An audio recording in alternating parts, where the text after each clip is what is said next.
When it comes to Spain in the 16th century, things will have changed. Now, in the 15th century, they had all sorts of money coming in, gold and silver. By the 16th century, Spain is feeling the effects of that. Their empire is going to slowly start crumbling, in part because their economy crashes due to inflation. Well, there's a lot going on. But they have a lot of gold coming in, as well as silver from the New World. They have Mexico and all of those territories in the New World that they're expanding. They are powerful at this point.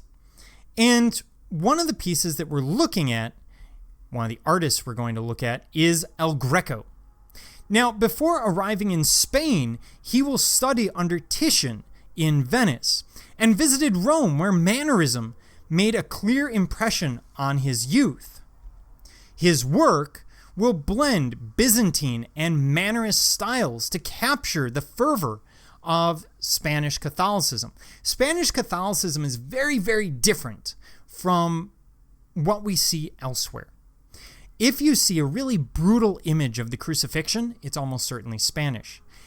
Their version of Catholicism is just brutal and passionate all at the same time. It's a very different form. They will live their lives as good Catholics. We don't have that balancing act that we have in Northern Europe. Catholicism is at the center of so many of their lives. Now, Greco is really capturing that in his style, capturing the passion of the spirituality in Spain. The piece we're looking at is the burial of Count Orgaz. Now, legend says that Saint Thome was supported by the Count in life and came down to bury him at death. In this painting, the open heavens are carefully separated from earth by casting an ethereal light on the scene.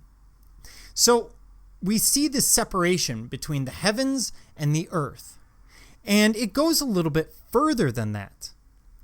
The terrestrial is depicted with firm realism. Everyone on that ground level at the funeral is painted in a very realistic style, down to and including the body.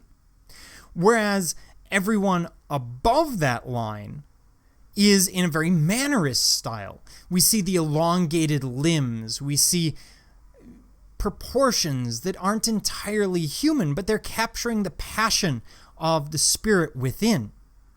And then he will use gaze and movement to push you from the heavens to the earth and back.